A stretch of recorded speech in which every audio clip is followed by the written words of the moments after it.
As someone who was Jason Voorhees for Halloween in 5th or 6th grade, probably not a great idea today, I've definitely been looking forward to stepping back into the hockey mask in Friday the 13th, the game. So it shouldn't come as too much of a surprise that I found taking on the persona of Jason and roaming around as an iconic, invincible force of murder is the highlight of this asymmetrical multiplayer killing spree. Unfortunately, the large majority of your time is spent controlling the machete fodder, who are much less fun.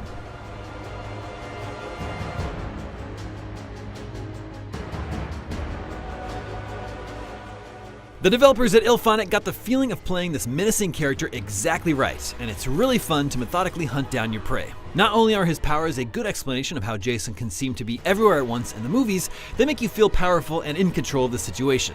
The problem is that, like in the similarly structured Evolve, you can't choose to be Jason.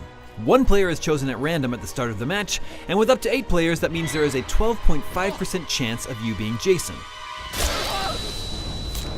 So you spend the vast majority of your time as a teenager, which isn't nearly as satisfying to play. On this side of the conflict, you have 4 survival options: escape by car, escape by boat, call the cops to come rescue you, or survive the night. The first 3 methods require finding key items in order to repair the escape route, but the items are spread across the partially randomized map randomly. So playing as a teen means searching every drawer of every room in every cabin. You can hide in an outhouse or whack Jason with a weapon to stun him, but these mostly just buy you time. There is a multi-step process for actually killing Jason that is smartly tied to the movies, but it will require a lot of coordination. This is definitely a game where communication is key if you want to survive.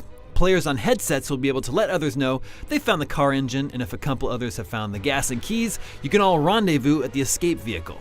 Whether I'm murdering or being murdered, I absolutely appreciate that a lot of love for the Friday the 13th franchise is on display here. 6 different Jasons are playable, including the pre-hockey mask baghead version from the second movie. The differences aren't just cosmetic, as each has its own strengths and weaknesses. Part 3 Jason can run but has weak stun resistance, for example.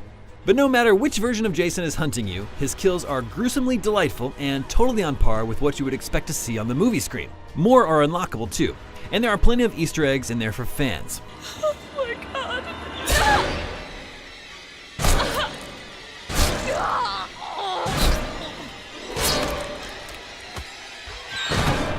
Even Jason's nemesis, Tommy Jarvis, a relatively deep cut for anyone but the biggest of Friday fans, is included as a hero character that can be summoned by the teens to help finish the fight. If you can trigger it, a player who has already been killed is chosen at random to take control of Tommy, so this mechanic also gives players a reason to stick around after they've been killed off and another chance to survive the night. Speaking of those colorful kills, most of them are unlocked with customization points earned by playing. The same goes for perks for the teenagers that will help them survive, such as starting with a weapon in your hand or higher damage resistance.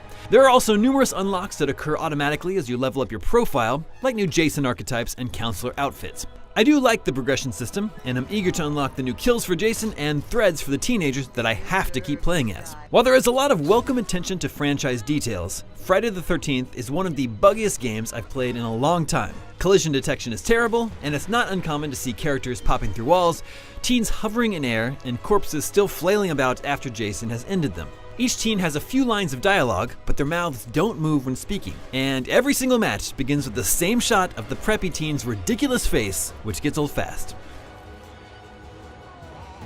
When you're playing as Jason, this is unquestionably the best Friday the 13th game ever made. I really appreciate the genuine love for the franchise on display here. Hunting down players and executing them in spectacularly gory scenes takes me back to the first time I watched these movies as a kid. But the fun of its asymmetrical multiplayer-only action is heavily skewed toward Jason, which means you'll mostly be stuck playing as teens, rummaging through drawers.